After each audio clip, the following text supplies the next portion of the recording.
So I'm back with my two favorite vectors, the yellow one and the blue one. And this time I don't want to add them, I want to subtract them. So numerically speaking, it's similar as with add, we just subtract the individual components. So if we want to do yellow minus blue, what would that give us? 1 minus 2 is minus 1, and then 2, 0. Minus 1, 2, it should look something like this. Let's see if this is true. We can just use a subtract node. Yellow minus blue. And to visualize it, I'm going to plug it in here.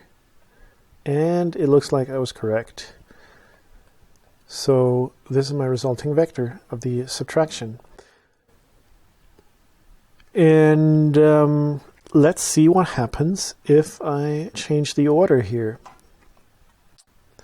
Because if I make do 2 minus 1, then this would be 1, right? It wouldn't, and previously it was minus 1, so I would expect something to be different.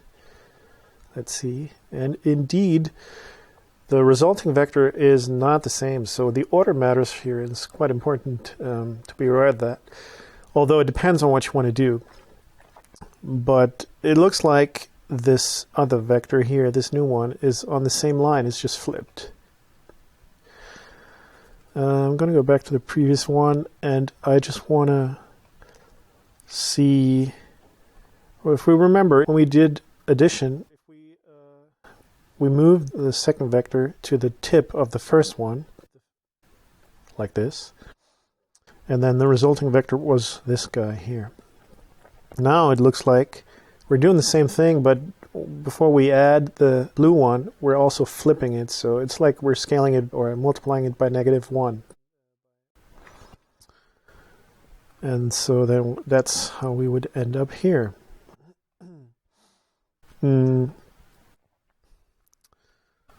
So let's see if there's anything else that's interesting.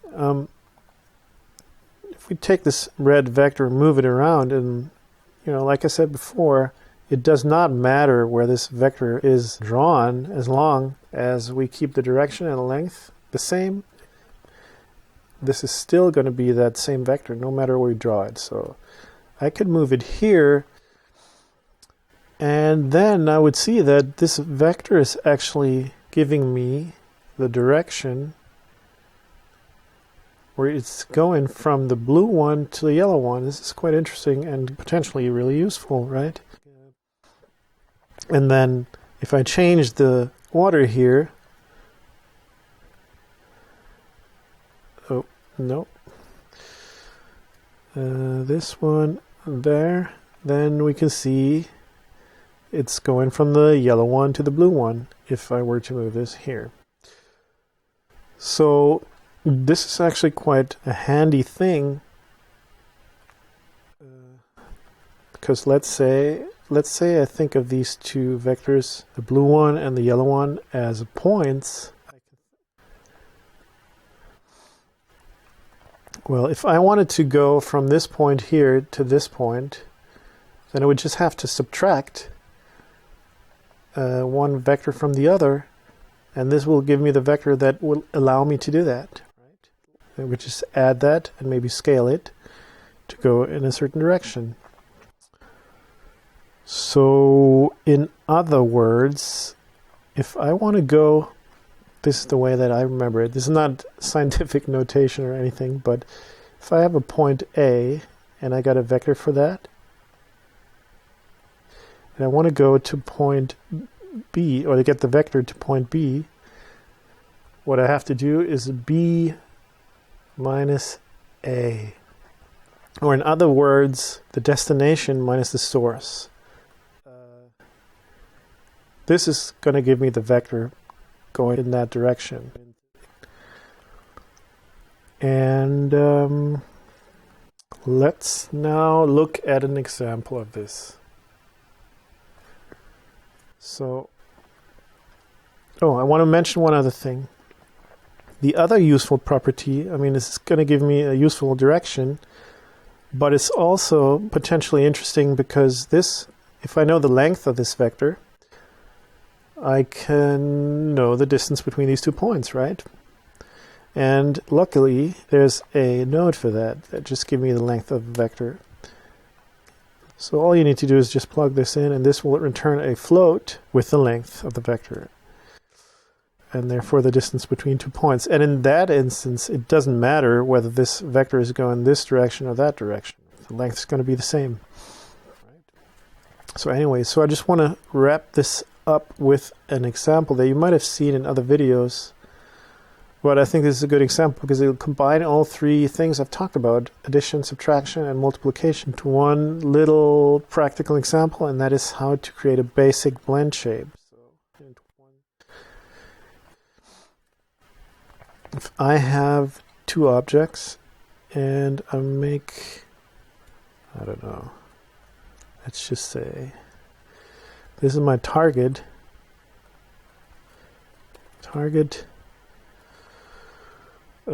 source.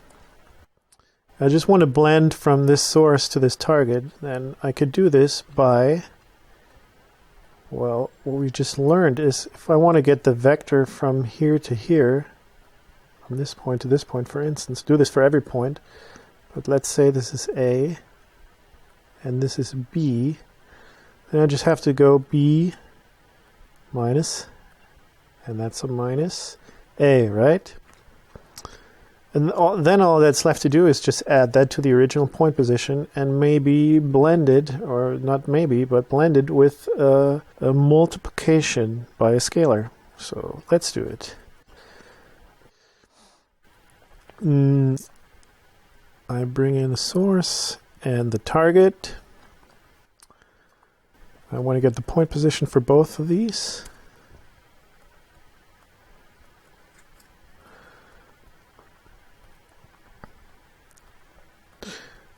And essentially, I want to get what's I think is called the deltas. It's just the difference between those. Like I said, the subtraction. So target or destination minus source. That's going to give me these vectors. And I just have to add them back onto the original shape here, like this. And, well, I want to be able to control how much of the effect we use, so that's why we're going to scale the vector. I've done this before in other videos. So 0 in this case, and now I just need to set point position back to the object. So take my original object and then set these new positions. And I think that's all we need. So now if I slide this value, we can see this blending between these 2 states, right? And that's basically how a blend shape works. At least it's a kind of a very basic version of it. The bells and whistles. Okay. I think just to complete this, I'm going to draw the vectors again, just to make this more clear. So first I want to show the original world space positions. So it should be this. And make those a bit smaller. So that's my original source cube here. And second, I want to show the deltas, the subtracted vectors. So take another one. These should be bluish.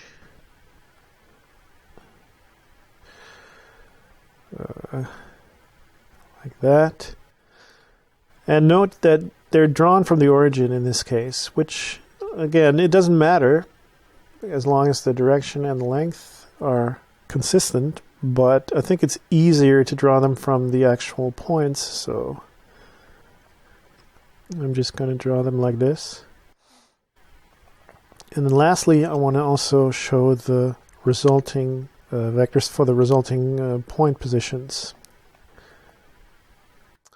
So that one should be red. And this should be this data here. And there we go. Could probably hide this target. So now I can blend between these two, and I should see the vectors that we're using. Again, yellow is the original point positions. Blue is the ones that we're adding, the result of the subtraction. And then red are the final point positions. All right.